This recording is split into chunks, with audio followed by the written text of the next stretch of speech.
Joseph Parker knocks out Alex Leapai or stops him in the 10th round. Some people are saying this was a disappointing performance.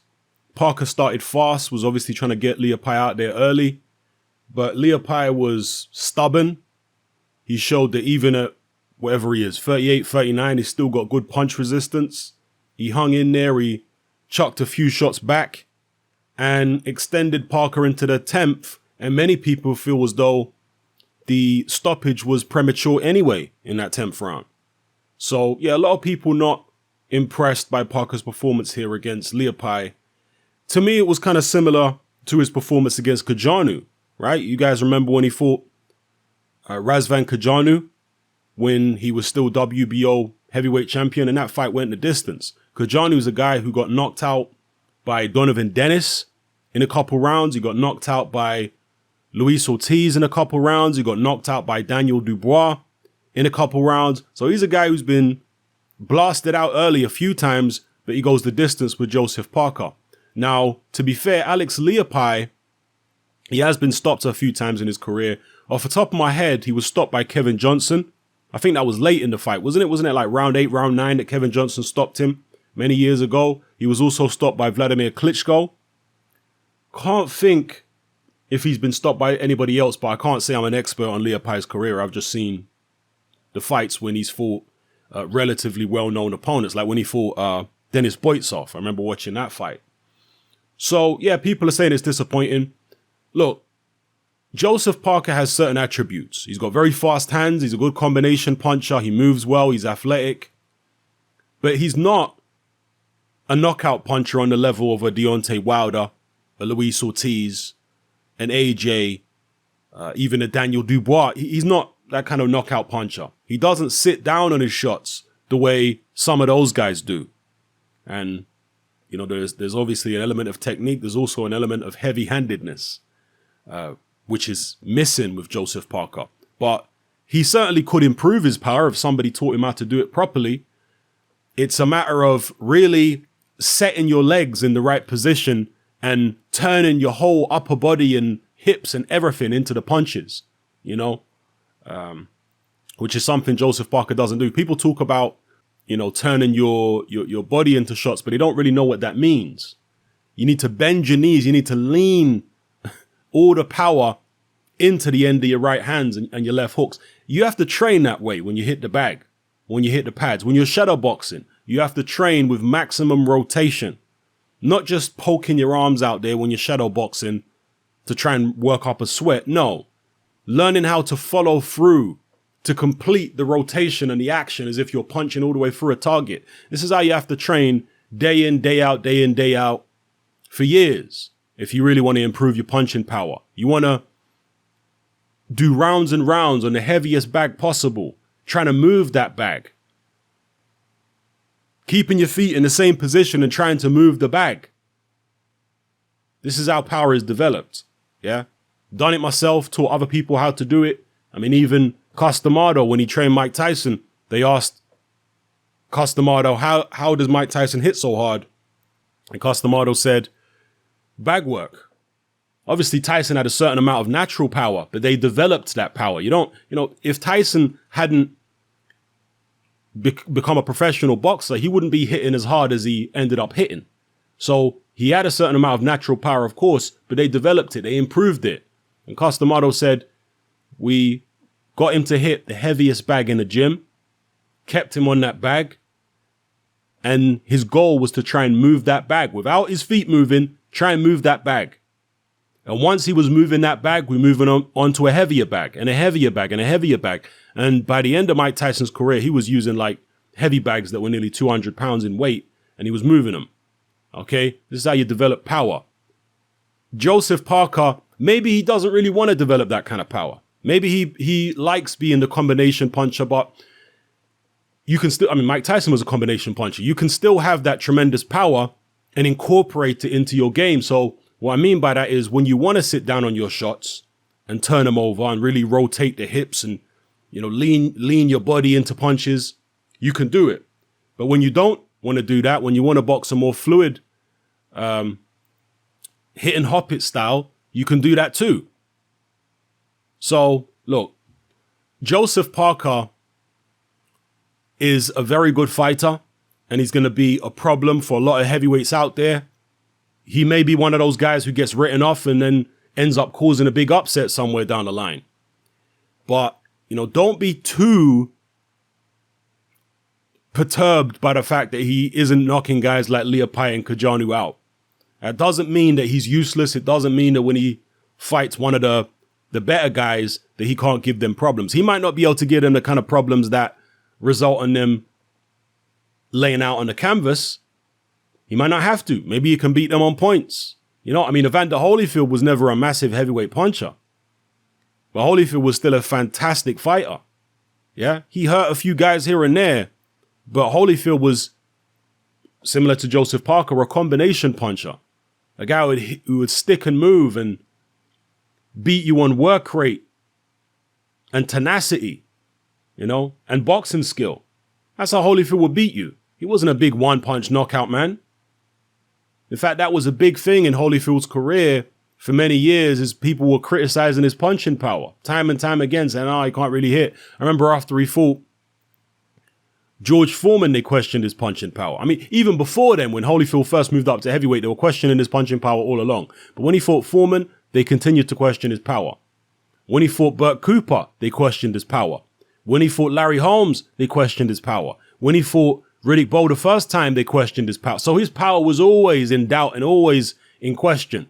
Holyfield, what a lot of people may not realize, was an extremely criticized fighter when he was heavyweight champion. He was one of the most criticized heavyweight champions that I can remember. People used to criticize him a lot. It's only after he beat Tyson, really. Maybe when he beat Bowe in the rematch, he got a bit more credit, but it's after he beat Tyson that people really started taking Holyfield a lot more seriously.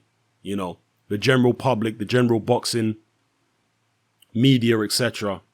So if somebody like that, and look, I'm not saying Joseph Parker's a Holyfield, but he's got some similar attributes. Obviously, he's a lot bigger than Holyfield. He's a natural heavyweight. Holyfield was a cruiserweight, but the heavyweights today are even bigger than they were in Holyfield's day.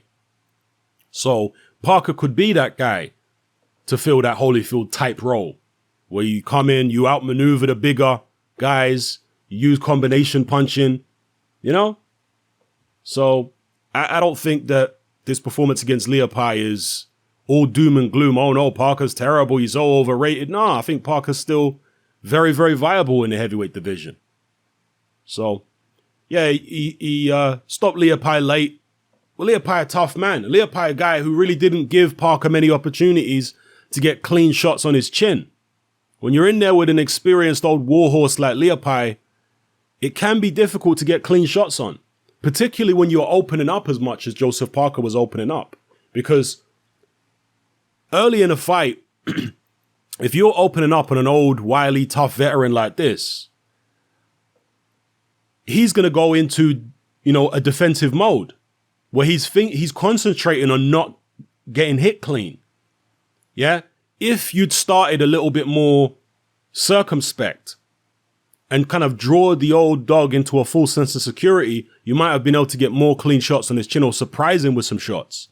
The times when Alex Leapai got stopped, like he did against Kevin Johnson and against Klitschko, those are fights where he was coming forward relentlessly and he was letting his own big shots go.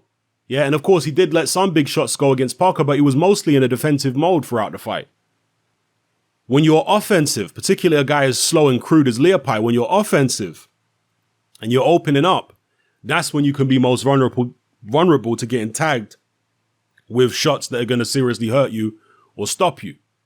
So, yeah, I'm personally not terribly disappointed with Parker's performance. Another thing as well, Parker had been out the ring for 6 months or something like that, fighting in the United States. I remember Parker back in the days when he used to train in the United States. He said that sometimes the jet lag would get to him because he'd train in Vegas, then he'd go over to New Zealand to fight, and he'd say his body clock was all over the place. So I'm not sure where Joseph Parker's training now, if he's, training in Vegas again, I don't know. But that's another possibility to consider. But at the end of the day, as I say, Joseph Parker is not a big one-punch knockout man. And he was in there against, a guy who been around the blocks and was trying to avoid getting clipped with a big shot on the chin, and pretty much successfully was able to do that. So yeah, I don't think people should read too much into this, and I don't think people should be writing Joseph Parker off based on this performance. So Parker has said he wants to fight the likes of Andy Ruiz. He wants to fight the likes of Dylan White. He'd like both those rematches. Obviously, he beat Ruiz, and I'm one of the people who actually thinks that he beat Ruiz legit. Yeah, my post-fight video at the time, I said that I think it was a legit win for Joseph Parker. I don't understand why people are making out as though it was some robbery, you know? I thought Parker won it by at least a couple rounds, to be honest with you. But hey, you know, other people, many other people I respect, they disagree. And they say, nah, man, Parker lost that fight. But be that as it may, Parker is happy to step in the ring with Ruiz again. As you would expect, Ruiz has got the belts now. And he believes he'll beat Ruiz more convincingly second time around. He also wants to fight Dylan White again to get revenge. You know, they're still talking about this headbutt situation. Maybe I'll talk about that in a separate video, because I don't really think that Parker and his team should focus so much on the headbutt. I think the reason that Joseph Parker lost that fight against Dylan White is because Dylan White outmanned him. He was just more tenacious. So it was the spirit that Dylan White brought to that fight which won him, you know, the contest, rather than any headbutt or anything like that. Nah. I think if Joseph Parker goes into a Dylan White rematch thinking that, oh, it was only a headbutt that beat me, he's probably going to lose again. Yeah, he needs to go in there and realize that he has to be more tenacious. And I know his trainer and himself have been talking about being more tenacious, and that's what they need. That's what they need to focus on if they're going to fight Dylan White again. Not any headbutt or any kind of nonsense like that. Just focus on being more tenacious, grabbing the bull by the horns, and don't be afraid to step in there and fight Dylan White. Yeah, Dylan White can fight, of course. He's a very tenacious guy. Dylan White has got a very good left hook. You need to watch out for that left hook, as Joseph Parker knows. But he isn't as fast as Joseph Parker. He doesn't have as good a coordination. He doesn't have, you know, the hand speed and combination. Dylan White's a good combination puncher, but his combinations are not as fast or fluid as Joseph Parker's combinations. So Parker should, you know, if he's going into a Dylan White rematch, don't be afraid to fight Dylan White, you know, but you're going to have the spirit to fight him. Do you know what I mean? You can't go trying to swing it out with Dylan White on the inside half-assed. You need to go in there and, you know, have the right kind of mentality and attitude. Yeah. So anyway, let me know what you guys think about all the points I've raised in this video. It's happening, I'm out. Join me on Patreon. I upload a minimum of 2 podcasts every single week, covering a wide variety of controversial topics, as well as live stream Q&A sessions. Take a look on screen right now at some of the podcasts I've produced so far. For just $3 a month, the equivalent of about £2 a month, you get access to all my new podcasts and my entire back catalogue of past podcasts, including my popular Confessions of a Nightclub Bouncer series. You can listen on your computer or on your smartphone or tablet by downloading the Patreon app from the Google Play Store or the App Store for free. The Patreon app also allows you to download each podcast in MP3. For less than the price of a cup of coffee, you get access to dozens of hours of exclusive content. It's easy to sign up, there's no contract, and you can cancel at any time. So come and join our community of free and critical thinkers by signing up with me here on Patreon today.